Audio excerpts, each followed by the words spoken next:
Good afternoon, everyone. Thank you for joining us. We're going to give everyone a few minutes to get on screen and or in the room, and then we'll get started.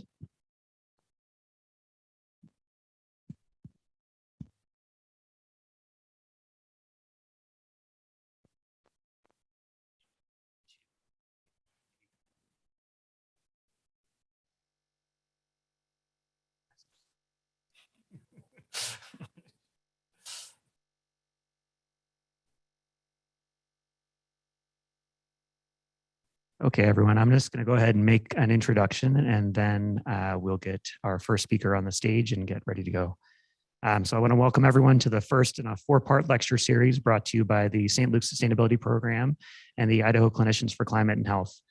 Over the coming months, we will take you through the science behind climate change and what is exactly driving the planet to warm. We will then talk about extreme heat and wildfires and how they're directly impacting human health around the world and here in Idaho. We will then focus on how the healthcare system is directly contributing to climate change and the human health impacts associated with it, and then show how we in healthcare can lead the way to a cleaner and healthier present and future. Our first speaker in the Climate and Health series is Dr. Jen Pierce. Dr. Pierce is a full professor in the Geosciences Department at the University of Boise State University, where she is the director of the Earth, Wind, and Fire Laboratory and the primary organizer of iClear, the Idaho Climate Education, Engagement, and Research Network. Dr. Pierce received her bachelor's degree from the Colorado College, her master's degree from the University of Oregon, and her PhD from the University of New Mexico. Her primary research interests include interactions among wildfires, climate vegetation, and landscape response, soils and their importance for both agriculture and climate solutions, and climate science outreach and education in K-12 schools and beyond. Dr. Pierce has been at Boise State since 2005. She enjoys spending time outside, skiing, biking, and hiking with her husband, daughters, and her dogs. She's a neighbor, a friend, and a big reason that I've been drawn to working on climate and health. Please welcome to the stage Dr. Pierce. Oh, thank you, Ethan. Thank you so much for that wonderful introduction. Thanks for being here. I really want to thank Ethan and Stephanie for organizing this event. They have just done a fabulous job. So thank you so much. In addition to her other duties, Stephanie just tracked down Karen, the climate scarf, who you see on my neck and pictured in the photo here from the Wrangell St. Elias in Alaska. So as Ethan said, I'm a professor of geoscience at Boise State University. My research interests are in wildfires, soils, and climate change. And here you can see me out in the field looking for old pieces of charcoal, as well as some of my students looking at a recent debris flow. Down in the bottom left, I'm looking at a new area of research where we can understand how we can better store carbon in our soils as inorganic carbon. And I'll talk about that in a minute. I also direct the Idaho Climate Literacy Education Engagement and Research Group, or iClear. So if you've got your phone, you can go ahead and scan either of those cool QR codes.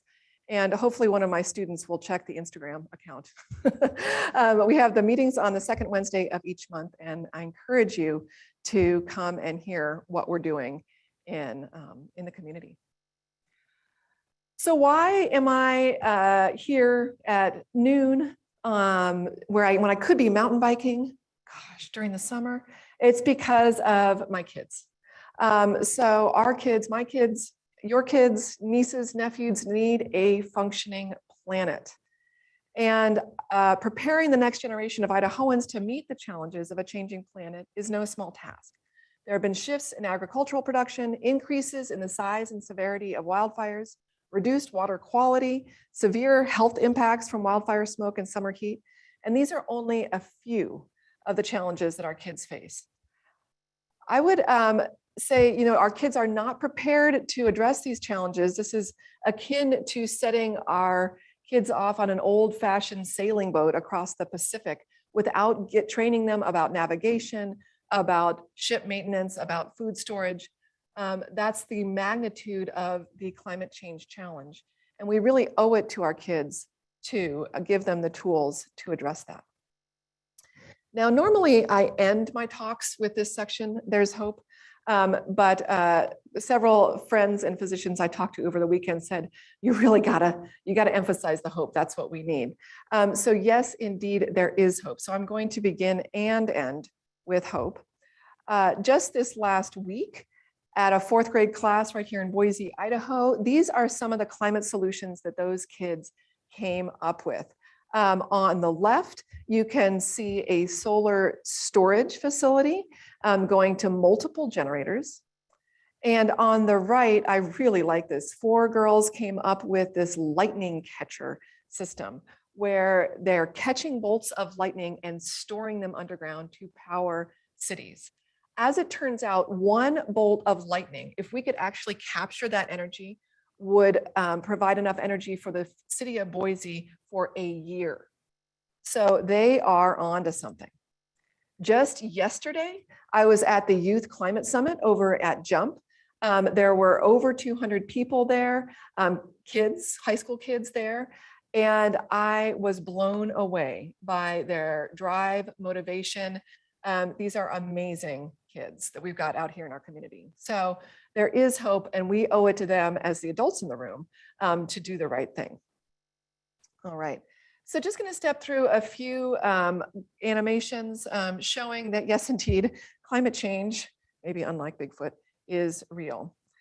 So this animation shows changes in temperature since the late 1800s.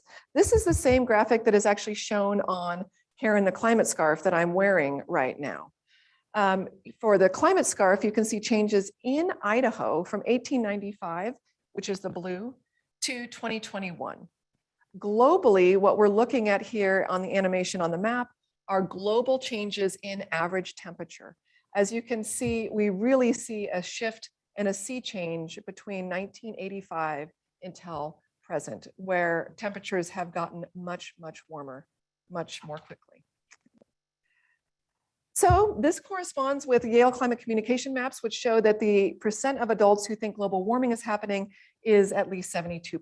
So people have noticed this, right?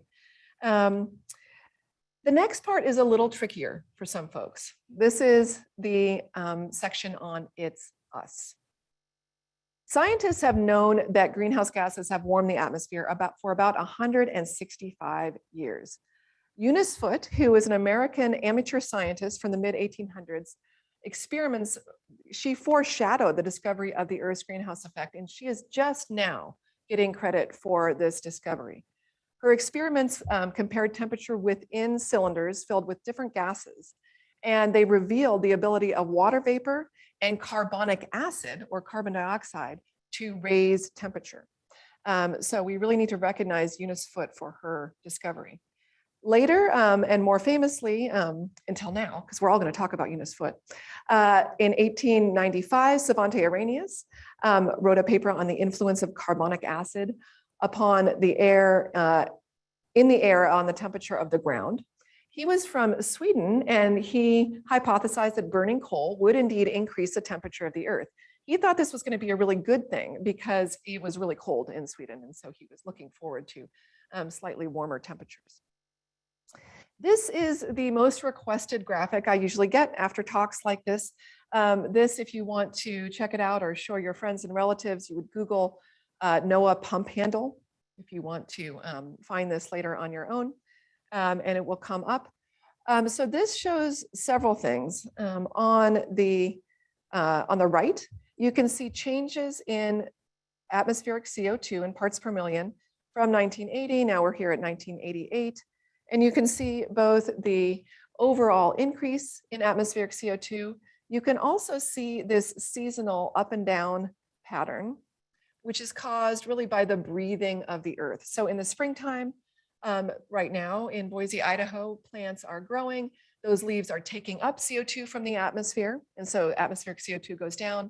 In the fall, when those leaves decay, atmospheric CO2 is then re-released. On the left, you can see the number of recording stations globally. And as we're going through time, of course, there's more and more stations recording changes in atmospheric CO2. The blue dot is always Antarctica, and the red dot is always Mauna Loa. Since 1750, the concentration of carbon dioxide in the atmosphere has increased by 40%. So from 280 parts per million to 420 parts per million in 2022. I was going to see if I can get this to speed up. I'm not sure if I can. What's going to happen shortly is we're going to see Ernest Keeling's data from Mauna Loa. So what this shows is, again, conclusively that atmospheric CO2 has increased, as we know from Eunice Foote and Savante Arrhenius. We know that carbon dioxide traps heat. So now we're looking in green back to Ernest Keeling's data. So he was really the first scientist to really effectively demonstrate and prove that atmospheric CO2 was increasing. He thought at first something was wrong with his instruments, but it turned out his measurements were true. Now we're going to go very quickly back in time. These are ice core data from the 1600s, 1500s, 1400s. These are created from little bubbles in ice cores where we can actually sample fossil air and measure the atmospheric concentration of carbon dioxide over time. Here then we can see that the pre-industrial concentrations of CO2 are about 278 parts per million. Now we are going back in the ice ages, these blue lines. So 20,000 years ago, that was the heart of the last ice age. So we're going to now look at interglacial and glacial changes in climate. When at its coldest during the ice ages, our CO2 concentrations are about 185 parts per million. These are natural climate cycles now that we are looking at in blue. Again, reconstructed from little bubbles of carbon dioxide in those ice core records. I often get the question, well, yeah, it's getting warmer, but isn't this part of a natural cycle? No, it's not. These are the natural cycles. The likelihood that this is part of a natural cycle is 1/10 to the 135th power. That is about the same likelihood that I would go down to the Boise River, pick up a grain of sand, put it on any planet in our solar system, and Ethan would pick up that same grain of sand. So that's how likely it is that this is part of a natural cycle. It's not. All right. So despite that, there is more ambiguity of adults who think global warming is caused by human activities. All these amazing maps, by the way, are from the Yale Climate Communications Center. So definitely check that out if you haven't already. Next point, scientists agree. There's really no debate in the scientific community.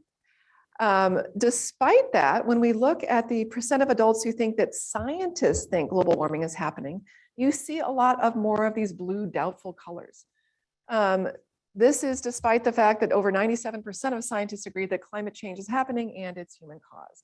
There's actually more consensus on this than the relationship between smoking and lung cancer within the medical community. So rarely has there been such consensus in the scientific community. So bottom line here is all of us need to do a better job of communicating about that. I wanted to just take a second and acknowledge the similarities between climate change and the coronavirus. So something that for the physicians out in the real and virtual audience has been forefront in your minds. My husband is a physician associated with the St. Luke's Medical System, and I know that you have had epic challenges in the last couple of years. And I mean that with all puns intended, both from climate change, from the coronavirus, and from changes in platforms, we'll say. What this does highlight, though, is some interesting differences about how people understand and react to scientific data on climate change and global health. So I think that what we have learned from the coronavirus could be something that we can apply towards climate change. I would point you to this video up in the upper left from Why People Don't Believe in Climate Science. So if you Google that, it will come up. And he does a really nice job stepping through some of the psychological reasons why people don't believe in climate change and possibly then the coronavirus. So it has to do with the psychology of how people respond to existential threats. So again, I think both for the medical community and the climate change community, learning how to communicate about these existential threats is key. Next point, it's bad. And again, I think we all know this. So global average temperature has risen by 1.25 degrees C. So this is shown on here in the climate scarf. Here in Idaho, we're experiencing fires higher in the mountains. This is research from Moji Sagda at Boise State University. My own research examines climate and wildfires over the last 10,000 years. What I found from dating hundreds of little pieces of charcoal is, are you ready? Fires are bigger and more severe when it's warm and dry. I know, shocking. I needed a PhD to tell you that. But yes, indeed, climate and climate change has a profound effect on wildfires. Where there are fires, there is smoke. And again, we have experienced that firsthand here in Idaho. This shows the smoke wave days. And if you felt like we've been in the bullseye of smoke pollution, you're right. Idaho experiences more wildfire air pollution than most states. And if you want to learn more, come to the next series on August 17th on wildfire smoke and human health, which is going to be fantastic. So come and check that out. Sadly, for the skiers and snowboarders and lovers of snow in the audience, snow change projections by 2080 show that the areas in red will have no snow by 2080. This means our kids and our grandkids will not even have the opportunity to enjoy the snow or ski like we have. This, of course, makes my husband and Hunter Samoyed very upset. So again, another good reason to take action now to try to change that trend. The number of consecutive dry days will increase in Idaho. And while for those of us who live in the city, this is like, oh gosh, we're gonna have to water our lawn more. The real impact of this is, of course, on agriculture and on dryland agriculture.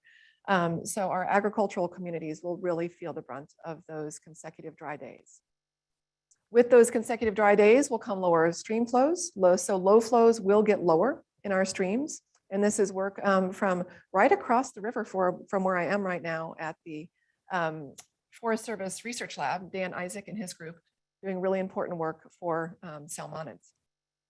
And that's shown right here. So reduced habitat for all our salmon and salmonid cold water species. A lot of bad news. We ready for some good news again? We'll go back to where there's hope. Okay. So there is indeed hope. So let's talk about that on the national level and then bring it down to the local level. National policy. I know that for many of us, myself included, you feel the weight of climate change on your shoulders. And like, I need to recycle more and I need to get an electric car. No, we're not challenged with trying to address interest rates here in this room, right? Or in the virtual audience. These are national issues. These are international issues. These are global issues that need national policy. It turns out if the Build Back Better plan passes, we will hit by 2030 our carbon reduction goals. And sorry, this graph is a little bit small here over on the right. So that national policy is key to addressing climate change. There is a lot of hope at the national level. This shows again the percentage of adults who support tax rebates for people who purchase energy efficient vehicles, 82%. So this is a low-hanging fruit. People support this. Percentage of adults who believe schools should teach about the causes, consequences, and solutions to global warming, 78%. This is supported nationally. Percent of adults who support regulating CO2 as a pollutant, 75%. These are things we should be doing right now on the national level. You might be sitting there and saying, well, but hey, this is Idaho. We're different. We're not. Look at this. This is for Idaho. Policy support, schools should teach about global warming, 76%. Even in rural Idaho, there is support for teaching about causes, consequences, and solutions to climate change. Idahoans support climate education, renewables, electric vehicles, solar, and CO2. What you hear from, though, is the dismissives. You only hear from the very vocal minority of about 7% of folks who are dismissive of climate change. So remember, this is actually the landscape. City of Boise's Climate Action Plan, they are doing great work right here in the city of Boise to reduce the city's carbon emissions. St. Luke's. We had a great partnership this spring with Boise State and St. Luke's and Stephanie's group. She got an amazing grant to reduce medical waste. I learned from Ethan that the medical industry is, what would it be, the 5th largest emitter of CO2 if the medical industry was a nation. You can make a lot of progress right here in your own backyard. Speaking of our own backyard, guess how much coal Idaho has? None, 0, zilch. Instead, we have all of the renewables. We have wind, solar, geothermal, hydro, small scale nuclear even could come on board. We should be the poster child for renewable energy in the nation. And this will provide a lot of wonderful jobs for our kids. This is win-win. Our wild areas that we all love to recreate in provide a really crucial and important habitat for those coal-dependent species. We have got to preserve and protect our wild areas in this state. We could reduce human-caused fires. Human-started wildfires account for 84% of all wildfires. Pictured in the lower right is the Table Rock fire. Let's reduce those human fire starts. That's something, again, we can do right here at home. This next graphic was a graphic put together by one of my students showing the ignitions in Idaho. While we do have more natural ignitions, all those blue dots are human ignitions. Let's try to reduce those human ignitions, especially in our stage first step. I mentioned this at the beginning of the talk. We have the opportunity to store more carbon in our agricultural soils. Our farmers have naturally, inadvertently, been sequestering carbon in our agricultural lands. We're studying this right now as part of a big NSF project where I'm working with all these wonderful people on this slide out in Kimberly, Idaho. So stay tuned for more on that. Let's get back to the schools. So again, Idaho supports teaching about the causes, consequences, and solutions to global warming in the classroom. There is hope in the next generation of Idahoans, and these are my 2 kids when they were little, pictured here with some of their solutions. If you're interested in getting engaged in this, come to iClear, and I'm doing lots of K-12 outreach even in the summer.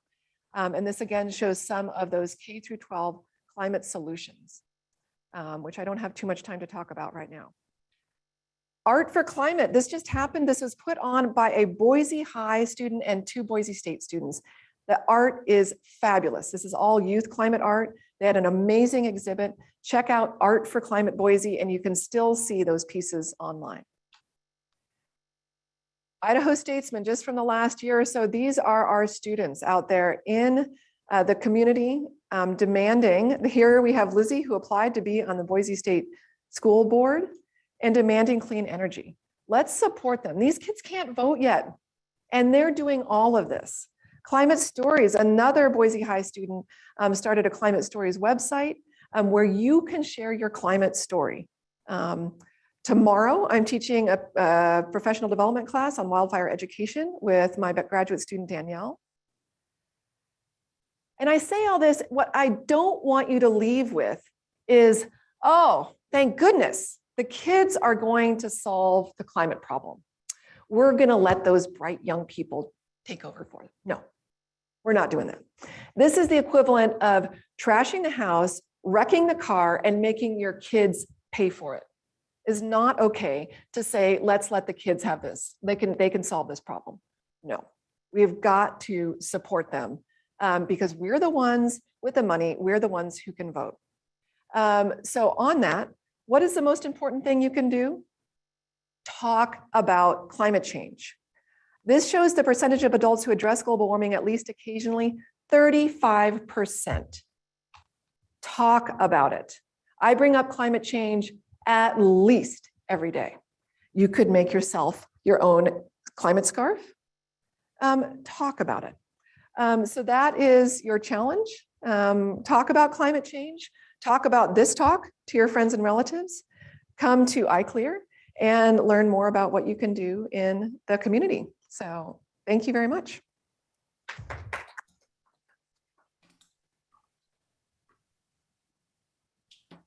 Thank you so much, Jen, for an outstanding talk. Stay up on stage with us for just a minute. I just want to ask you a quick question to follow up while we get our next speaker set up. So as you and Catherine Heo have said, the most important thing you can do to combat climate change is to talk about it. How do you talk about the climate crisis to kids and community members who may be more skeptical of the science without terrifying them or turning them off? I think that climate despair and climate anxiety are very real issues. And it's something I've grappled with myself in learning more about climate, is how do you stay engaged and positive without developing that anxiety, especially when you're talking to people that are doubting the science? So a couple things. The first thing you always need to do, and I always do when I do K through 12 outreach, is I provide everyone with a solution, right? So you need to know that there is something you can do. Otherwise, it's just, it is despair inducing. So provide a solution. So always end with possible solutions. The next is to find something that people care about. So when I'm talking with fairly conservative farmers out in Kimberly, Idaho, I talk about preserving farmland and soil health for the next generation. They are 100% behind that. So you need to have a conversation and actually listen to what people care about, what they're interested in, and that is how we will move forward. So, yeah. I just one more follow-up before we get on to our next talker. How do we turn this talk into action? As ultimately I've felt like I've talked a lot about things for the past 9 or 10 months as I've learned more about climate change, but I still don't feel like I'm doing anything about it yet. Well, so that is not true because you're doing this. So I would say that you are doing something. You are creating this conversation, both in person and online. So I would say what you want to do is start with something you're good at. And in Catherine Hayhoe's book, she describes this of, that she had an example of a guy who said, "Oh, I'm going to go and talk to the evangelical Christian community." And she said, "Well, are you an evangelical Christian?" And the guy said, "No, I'm not religious at all." She's like, "Well, why are you trying to talk to those folks?" And she said, well, what do you like to do? And it came out, oh, he really liked to scuba dive. And she said, well, go talk to your scuba diving friends about climate change and how it's affecting aquatic ecosystems. If you're an artist, talk about it through your art. If you're a musician, talk about it through your music. So whatever you're already doing that you love, use that is what I would recommend. So. Thank you so much, Jen, for that amazing talk and those outstanding points. So our next talk is coming from Dr. Marc Futernick. Marc is an emergency physician working primarily in Los Angeles. He is the Director of Clinical Services for the U.S. Acute Care Solutions, a multi-specialty physician services company focused primarily on emergency medicine. Dr. Futernick is a graduate of UCLA with a BS in biochemistry, then Tulane University School of Medicine. He subsequently completed residency training in emergency medicine at UCSF Fresno in 2000 and has practiced in LA since then. Dr. Futernick was an original founder of the Environmental Action Committee at Dignity Health California Hospital Medical Center, and he's the founding managing editor of the Journal of Climate Change and Health. He also serves on the board of directors of Climate Resolve, a nonprofit whose mission is to champion equitable climate solutions. Dr. Futernick is a past president of the California Chapter of American College of Emergency Physicians and continues to serve on their board of directors.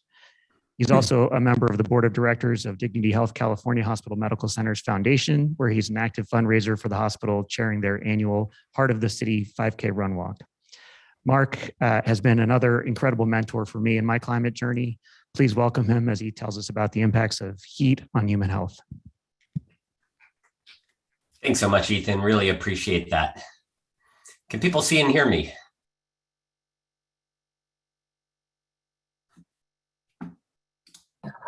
Maybe not. Oh, great. I saw a yes in the chat. Great. So it's getting hotter with more extreme heat, and heat has serious health impacts. In addition to treating heat illness, we need to take actions to mitigate these predictable and preventable outcomes. So it's getting hotter. Next slide. This is not a fact. This is not a prediction. This is a fact. This is not a prediction. These slides are local to Idaho and historical, not projections into the future or from a faraway land. And Dr. Pierce obviously covered this really well, but I just wanted to sort of start with this. I really like the slide on the right because some people can get distracted by the year-to-year variability on the left. But the slide on the right, each point is a 30-year average from 1950 to 2015. And when you look at the 30-year average, there's just no doubt about the clear trend and its increasing rate of change, that it's getting hotter. So how do we deal with heat? So I'm going to start with the basics. Next slide. It's essential to keep our core temperature in a narrow range or dire consequences result, including, next slide, please, organ dysfunction, failure, and death. Exertion creates even more heat, which must be dissipated. Are we having a slide? Nice. And you can even jump one more. Awesome. So I'm going to talk a little bit about methods of normal cooling. So we transfer heat energy to the environment all the time when it's cooler than we are. So via conduction, convection, radiation, this slide shows a lot of these. But if it's hot out, or we're generating lots of heat ourselves with exertion, then we need other mechanisms. So it starts with skin vasodilation, which brings blood flow to the surface to facilitate the transfer of heat to a cooler environment. But this is only effective by itself if the ambient temperature is lower than our body temperature. In fact, if it's much hotter outside than our core temperature, skin dilation would actually lead to absorption of more heat. And I want to make a quick point because it'll come up. It'll be important later. Maximum dilation of the vessels in our skin can consume 60% of our cardiac output. And so it shows what a dramatic strain this is for people with cardiac conditions and also those who are taking medications that blunt this cardiac response. So if dilation isn't enough, what's our next mechanism? And it's sweating. And sweating is really our only key mechanism when it's hotter than we are outside. The evaporation of sweat removes heat from the body, and it works in concert with skin dilation, which can transfer more of that energy and bring more sweat to the surface. But at temperatures of 99 degrees or more, we're dependent entirely upon the evaporation of the sweat to cool. And so this can work well if they're high temps, if there's enough airflow and low humidity. But if it's high humidity and there's not a lot of airflow, even this mechanism is inadequate. I'm going to talk for a second about various heat measurements. So temperature, I think we're all familiar with, and that's the shaded thermometer reading. The heat index adds a humidity factor, which is what the body feels. Why is this important? It's because sweating and evaporation makes us feel cooler. So our skin receptors, when it starts to evaporate and they feel cooler, that sends signals to our body, but also the evaporation actually cools our core temp. And so this heat index correlates much closely to our physiologic needs and our ability to keep our temperature at its correct temperature. Look at the 3 heat index readings that I've marked. They all have the same temperature of 100 degrees. And with 25% humidity, 100 degrees feels like about 101 degrees. But as soon as you bump that up to 50%, it feels like 120, which is brutal. But if you take it up to 70% humidity, similar to Miami, where I grew up, 100 degrees feels like 144 degrees, which is lethal and approaches the limits of the utility of this heat index. So they came up with wet bulb globe temp, which this slide shows the comparisons in what it adds compared to just heat index. So it takes more factors into account. It adds in air movement. It adds in sunlight, including the trajectory of the sunlight based on time of day, clouds, the elevation, all kinds of other factors that are a more precise reflection of the heat's real world impact, particularly for outdoor work or activities. Here's another slide that shows a little more about wet bulb globe temperature, which again helps us more accurately study heat's effects and therefore are better tools for predicting heat illness and taking appropriate protective measures. And we'll likely see more of this scale used with precautions and activity modifications due to its better predictability for physiologic strain. The impact of extreme heat is extreme. There are more deaths related to heat waves than all other extreme events combined every year, and it's not close. So we see on the news about hurricanes and tornadoes and all these other extreme weather events, but heat waves lead to more deaths every time. And these headline numbers are really just the tip of the iceberg because they're really not counting everybody. And I'll get into that in a moment. So here's one study I wanted to highlight quickly. This is from the British Medical Journal. 74 million US patients studied across 3,000 counties, so really across the whole country. And the definition of extreme heat for this study was the 95th percentile for that area. So they didn't pick a pure number because we'll talk a little more about this. It's really about the relative heat to what you're used to. It's not necessarily about a pure number. And when they studied this, they found, no surprise, all ED visits increased by 8% during these heat waves. And this was true for every age group. And the biggest difference was actually on young and middle-aged adults, not on elderly patients and babies who are at the highest risk, but the biggest difference was right in the core of our population, which was a surprise. Men had a higher risk. And then the areas with the highest risk, the biggest difference were the Northeast and the Midwest and continental areas. Again, showing this theme that I'll talk a little bit more about, that it's not about these really, really hot areas. It's about the change in weather in your local area. And so for heat-related illness, jumped 66%, no big surprise. Renal disease, which is highly correlated, no surprise. Let's take note of the mental health increase of 8%. People do feel worse, and multiple studies show this. People do have mental health exacerbations when it's hot out. So a lot of these make intuitive sense, although the figures are quite staggering. But let's take a look at even broader effects. So these are, and we're able to demonstrate these impacts by looking at population-wide stats based on the heat index. And so when we do that, when we take a step back and look at it, overall mortality increases when we have prolonged heat waves. More people die. There are more heart attacks and strokes, the number 1 and number 3 killers in the Western world. There are more respiratory ailments, no surprise. More preterm labor and delivery. So more babies are born premature, not just threatened to be, including right here in the US. There's more trauma, more interpersonal violence, more gunshot wounds, more stabbings, and in fact, a higher incidence of severity at trauma centers when it's hot out.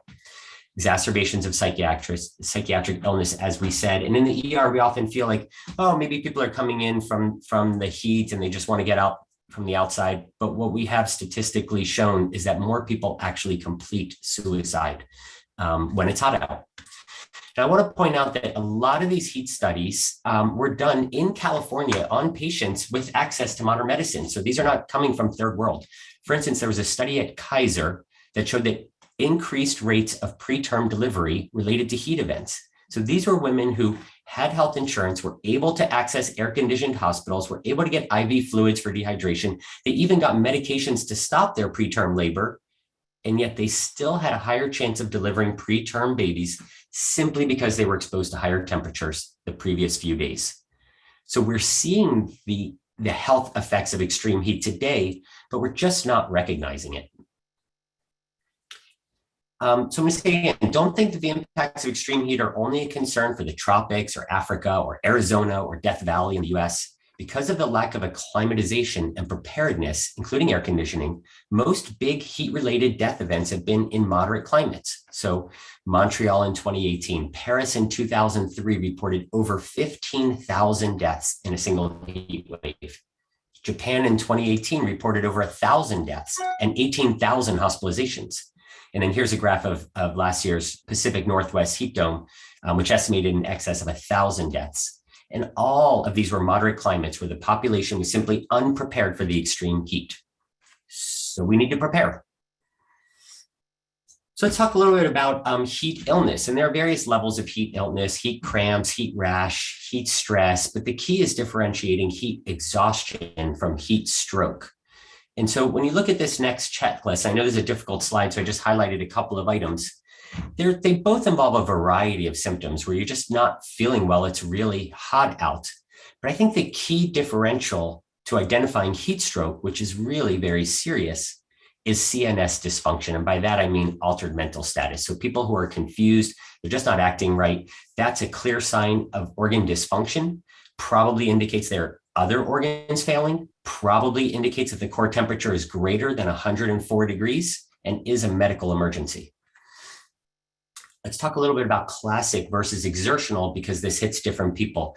So classic is usually when you're in the ambient heat and usually involves some intrinsic vulnerability as well, unless it's really, really hot out and the person is sort of trapped in that, like hiking out in the desert, or even that has some exertional component.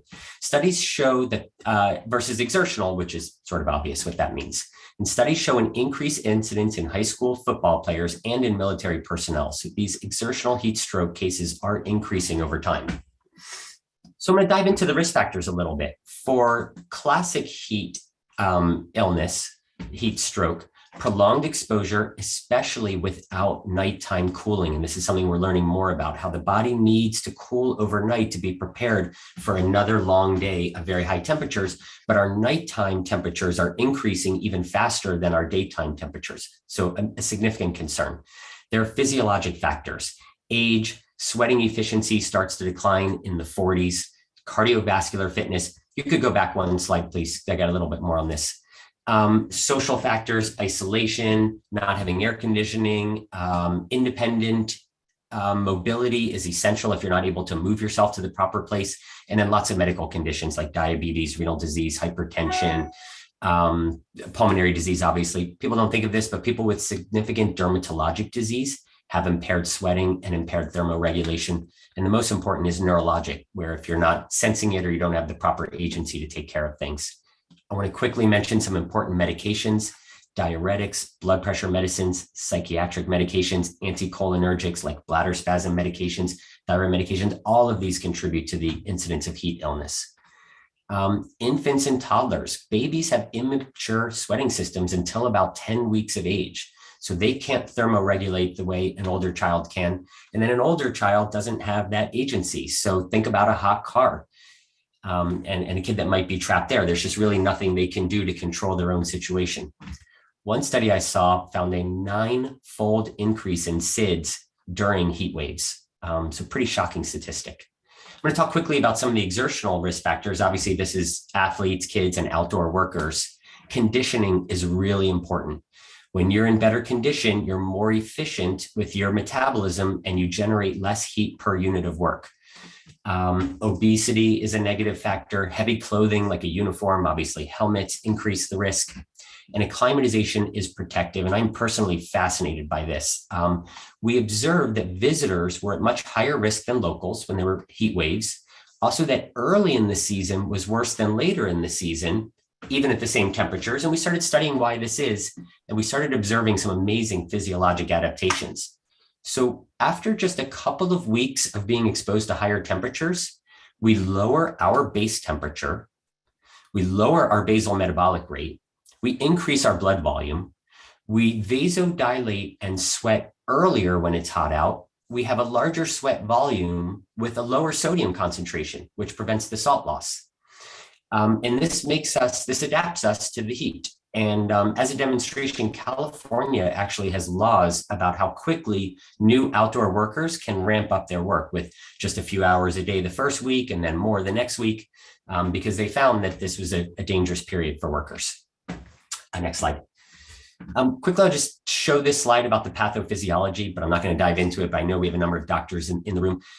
But excess heat does involve an inflammatory response. You do develop SIRS, you can have cardiovascular and other organ dysfunction, and then GI permeability, which can lead to endotoxemia. And essentially, this can get really severe. So the key is to recognizing heat illness. So it usually takes either an exposure or some significant exertion. Obviously, the definition is that there's hyperthermia, needs to be core temp, and then altered mental status is really when you know that you're into severe heat illness. Skin findings are variable, and you'll read a lot about that. So I would say don't depend on skin findings, hot, dry, warm, those things, because they're just variable depending on the situation. Use the core temperature and use organ dysfunction. Quickly, differential diagnosis for the doctors to think of if it's tricky: sepsis, meningitis, other infections. Seizures, if you didn't witness the seizure, sometimes the patient could present altered and with a high temperature. Drugs, stimulants in particular, we'll talk a little more about that. And then rarely things like NMS or serotonin syndrome or even thyroid storm. So let's talk about the treatments. And I want to start with that highlight figure. If you don't treat heat stroke rapidly, at least getting them out of the hot environment has an 80% mortality. And the key is rapid cooling. This is not complicated. Ice bath is by far the best method, but if it's not quite that severe, you don't have that available, fanning and misting, cool lavage. And by that, I mean, if you have a patient that's really severe, you can do gastric cool lavage, bladder lavage, even peritoneal lavage. And the rapidity of cooling is the key to a good outcome. So I'm gonna tell a couple of quick stories. I have been part of the medical support team, the co-chair for the LA Marathon a few times, which was quite an experience. And one time we were there at the finish line, which is where our tent was, and a father comes jogging in pretty slow with his arm around his son, who was 15 years old. And he comes right up to me and he says, for about a mile now, my son has stopped talking to me, but he kept running and I know he wanted to finish. We've been training for it for months, so we kept going. So I knew exactly what was going on. The amazing thing is that somebody actually got a thermometer into him on the way to the ice bath. He was 105 degrees core temperature, but within 5 minutes, he was better in talking. We just dropped him right into the ice bath and he had a complete recovery. Because of this severity though, we did send him to the ER for additional testing just to be safe. I want to quickly tell one other story, which is, actually I'm going to move on because I think the time is getting short. So real quickly, EMS should cool and run, not scoop and run. Be aware that antipyretic meds like Tylenol don't help because they work by a different mechanism. And seizure control is really essential, especially if stimulants are the cause. The story I was going to tell was about a rave where we saw multiple patients with very, very high temperatures and actually had several deaths. And that's because of the combination of the stimulant and the exertional dancing. So even though these were at night and it wasn't hot, those two combinations, we actually had one patient with a temperature of 108. More mild illness treatment and prevention for high-risk situations would involve individual measures like dousing with cool water or wetting your clothing, and that also decreases the risk of dehydration. Cool baths, even just the hands or feet, can be really impactful. But the most important intervention actually is air conditioning, and this will soon be the most common intervention worldwide as our world heats. So there's some real pros to it. One is it's extremely effective. It is the most predictive factor in reducing heat-related deaths. When we study this objectively, people with air conditioning have much lower rates of heat-related death, of course. It also aids productivity and learning, productivity in the workplace and learning in schools. But there are some significant cons. It's too expensive for some. It contributes to the warming. It has a very high power demand, and particularly during heat waves. It may lead to a situation where you could have power outages, which are a very high-risk situation with people depending on it. And so Pakistan and Australia have had major death situations related to power outages, and Florida nursing homes had the same thing when they had a big outage. They've actually changed the rules in Florida to require nursing homes to have longer term generators similar to what hospitals are required to because of this exact situation. And then refrigerants themselves are powerful greenhouse gases, so they contribute as well. So let's talk about how we can protect our communities. And I'm going to start with a quick slide just to remind everyone who is most vulnerable. And we want to make sure that we're focusing on these people when we do our planning. And so you can see those there, and I won't read that to you. Let's start by talking about shade trees. Shade trees really have a huge effect, especially on the urban heat island effect. Transpiration from the leaves lowers the temperature of the area via evaporation. And they also have productive absorption of the sun rather than the warming absorption of concrete and asphalt, which just continues to heat the area. And so strategic shading, particularly on the south side of buildings, can make a huge impact, and also in neighborhoods. Green roofs have the similar effect and can really cool a building. Cool pavements. LA is starting to do a number of streets with really good effect. They're showing some dramatic changes in the temperature just by paving the streets and adding some shade trees to neighborhoods. And so I think, as Dr. Pierce alluded to, some of these things we have to implement in a regulatory fashion. And so things like demanding cool roofs, I think would be one important place to go. Electric and active transportation infrastructure, protected bike lanes, public transportation that reaches the last mile, charging infrastructure, all of these things will help reduce the urban heat island effect.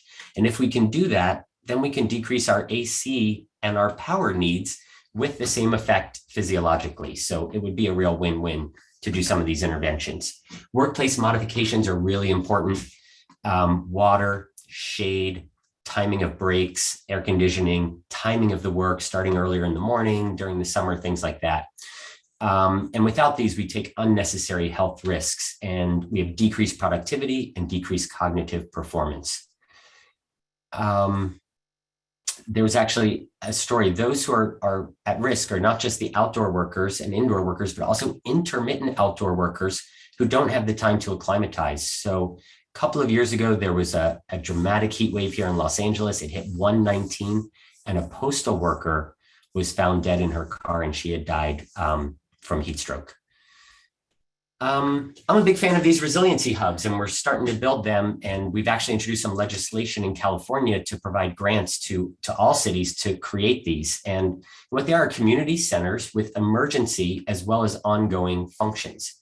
Now, they could just be a school or a church that you convert into a resiliency hub as you need it, or you could have an independent entity depending on what other functions that you have and what kind of funding you have.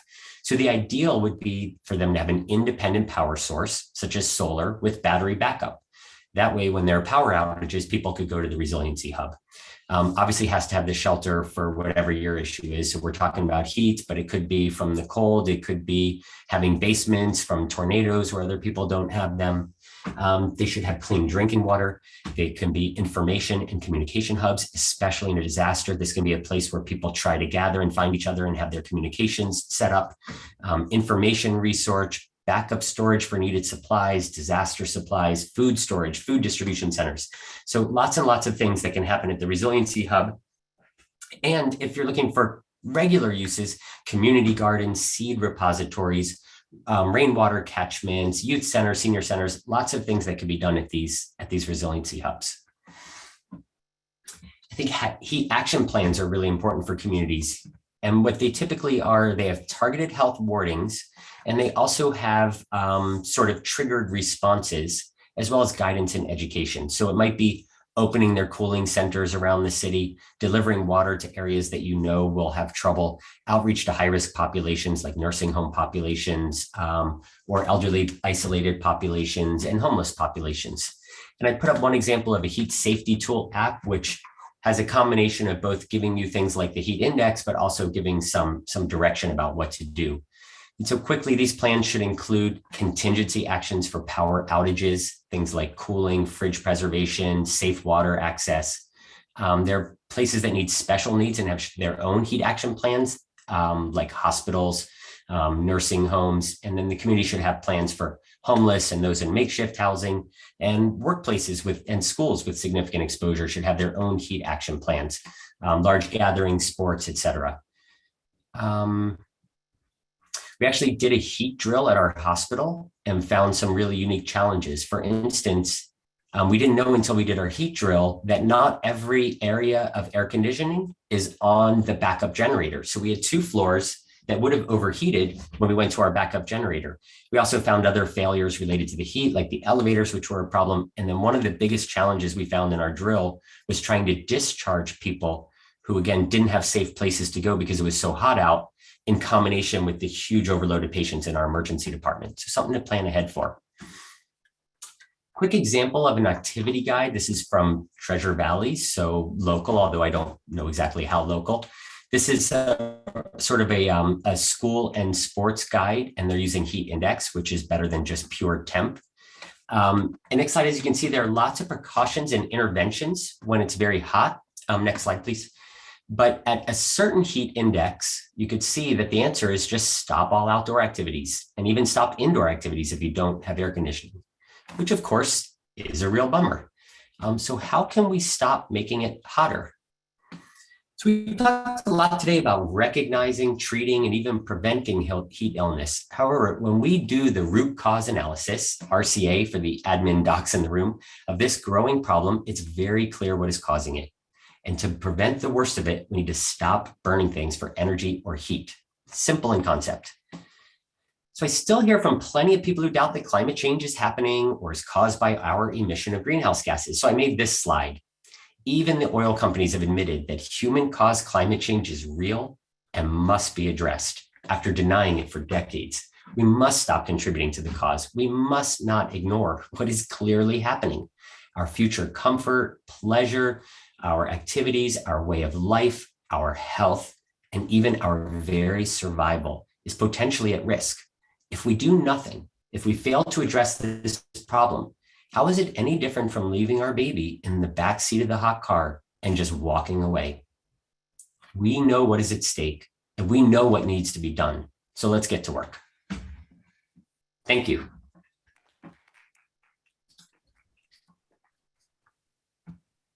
Thank you, Dr. Futernick, for an outstanding talk. I've got one question for you, Marc, and then I will open the questions to the floor. Given that we're already seeing and facing significant health impacts related to increased heat and continue to see record CO2 emissions year on year, that's going to mean that these temperatures are going to continue to rise and haven't even come close to what their peak is going to be. Do you think there's a role for active geoengineering strategies to cool the planet? And if so, do you have examples of projects that you would support? That's a great and really interesting question. You know, I'm a fan of new technology and new discoveries, and we're going to need those if we're going to limit the impact, because you're right, Ethan, it's going to keep getting hotter, at least for another decade, even if we do everything right. And so we're going to need to be able to manage that. So I think of it similar to sort of carbon sequestration or carbon capture strategies. They may work, they may be worth investing in. We should definitely explore them. But we shouldn't slow down doing the things that we absolutely know to do. So right now we need to just stop burning, and we need to start implementing things like energy conservation, transferring things to heat pumps and the sort, and working on solar panels, wind energy, all of these alternatives that we know work, we know are affordable, and are changing the trajectory of this crisis.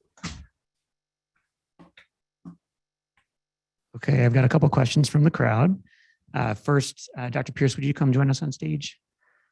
For Dr. Pierce, a question from Dr. Wepner. Jen, Bill has recently heard there may be opportunities for carbon capture in Idaho basalt. Are you aware of these, and how close are we to meaningful carbon capture, or should we just keep planting trees? Thank you. Bill, I think that was Bill Webner. So yes, we are already sequestering carbon in the basalt. Again, that's one of the things we're actually looking at in Kimberly through irrigating with hard water. So if you, next time you go to Shoshone Falls, you can look in the basalt and you can see that white precipitate on the basalt. That is actually calcium carbonate that is already sequestering carbon. So we're already doing it. So I'd say that I think that is definitely a viable option. But I think more low-hanging fruit, even than planting trees, is something that Marc just talked about in his talk, is aligning solar production with air conditioning needs. The big issue with energy is how to store it. But if we are using and cranking solar, that's happening during our hot days when the sun is shining, that should be powering our air conditioning. And so I'd say that, yes, we can sequester in the basalt, but there are other avenues I'd like to see pursued. Great, thank you. Bill had a question for Dr. Futernick as well. Bill is saying, I think it's ironic that many facilities use diesel power generators for backup electricity that are likely to be triggered by extreme climate events. Do you know of examples of electricity or solar battery backup systems that are being used at hospitals? I think it's a terrific question, an important issue. I'm not aware of any. I think because all hospitals were required to have this, it was sort of already in place by the time newer technology has come around. But clearly, a lot of these generators are very, very old. And when they are, when they need to be replaced or when they're nearing the end of their life, they should be replaced with battery systems for sure. So I've started talking about this with some of the health systems, but I don't have any specific examples of those that have made the switch. We have heard that UC Davis is in production of the first all-electric hospital. I don't know what their backup system will be because I know they're going to be under the same restrictions or regulations that we are, but I'm wondering if they're having a battery backup system. And I also heard an interesting TED Talk with a journalist who was talking about green ammonia production and using green ammonia fuel for long distance travel. And she did say that could potentially be a viable alternative to diesel for backup power. So I don't know of anyone who's actually doing it, but that's just something that I've heard. Question for Dr. Pierce from Alejandro Necochea. Could you comment on specific policy initiatives and opportunities in our state? That's a great question. And so first of all, I would say just supporting the national policy that's already in place at the statewide level. Of course, electing responsible officials who are going to address the climate challenge is our high on our list of responsibilities right now. After that, I'd say supporting what the city of Boise is already doing and then transferring that model to other cities. Again, I think that we need to really capitalize in Idaho on the fact that we do not have any coal. We are not going to be putting any coal miners out of business in our state.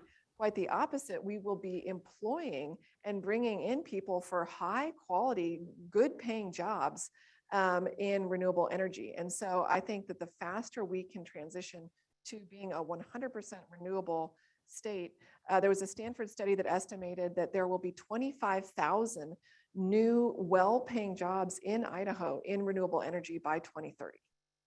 So we should be training our kids to take advantage of those jobs. So yeah, good question. Great. I think we have time for one last question from Leslie Box. Is there progress on documenting heat-related illness or death in Idaho and other states? Are we looking at coroner reports, or how are we tracking these?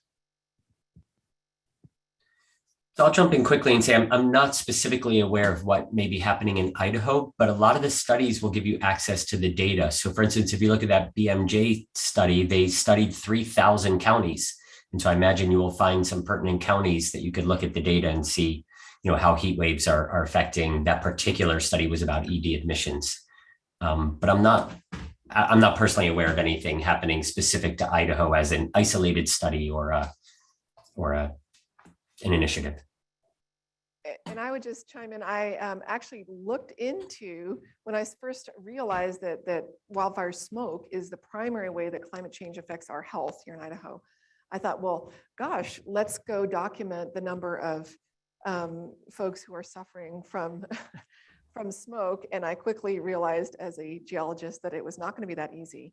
You can very clearly say, 70 people died in a hurricane because you can tell. I would imagine with heat-related illness and certainly with smoke, the health impacts can happen months, et cetera, later, and it's hard to parse that out. So that's a challenge to the medical community. Yeah, I'm gonna double down on that answer. Oh, go ahead. I just want to chime in on that answer too. I actually am a friend of mine's uncle who was on dialysis, had hypertension, diabetes, but very, very stable, was involved in the fires near Sonoma, evacuated from them, his home was not damaged, although he needed to evacuate for a few days. Significant smoke exposure, was hospitalized, given respiratory treatment, sort of improved, kind of got worse again a few days later, hospitalized again, ended up staying in the hospital for about a week that time because everything was a little bit off kilter, kind of stabilized again. And within a month, everything had gone haywire, his diabetes, his dialysis, and he actually died. And so that will never show as a smoke-related death, but it's absolutely what happened. That's what triggered him. He was stable and he just got super sick, 3 hospitalizations. There was Stephanie and I just attended the Clean Med conference, which is sort of the industry leading conference on sustainability and healthcare in Kansas City, where it was hot and humid. we left the Idaho snow on last Monday and got to Kansas City where it was 93 when I got off the airplane. But the Providence healthcare system has a very active sustainability program. And during the Portland heat wave last summer, they were able to overlay a map of their admissions at the time of extreme heat with temperature readings throughout the city to correlate that the kind of islands of increased heat within the city were the sources of all their admissions. And of course, then they overlaid the red line maps and showed that it was all in neighborhoods that had been redlined in the past. The Treasure Valley Canopy Network has done a lot of that heat mapping for the Treasure Valley. And I think it would be a great research opportunity for someone to look at doing a similar study here in Idaho as the coming summer or previous summers data becomes available. Okay, well, I think that's taken us just a few minutes over time, but I want to thank Dr. Pierce and Dr. Futernick for their outstanding talks. I want to thank you all for your attendance. And we do have our next session coming up in August with Dr. Luke Montrose, BSU professor who is an expert on wildfire smoke, and Dr. Cecilia Sorensen from the Columbia University School of Public Health, who will be speaking about human health impacts. So thank you all for your help and attendance. And if you have questions, you can reach us at sustainability@slhs.org or on the Idaho Clinicians for Climate and Health website, which is just all those words together, .org, Idaho Clinicians for Climate and Health.org. Thank you all for your attendance. Thank you, Ethan and Stephanie.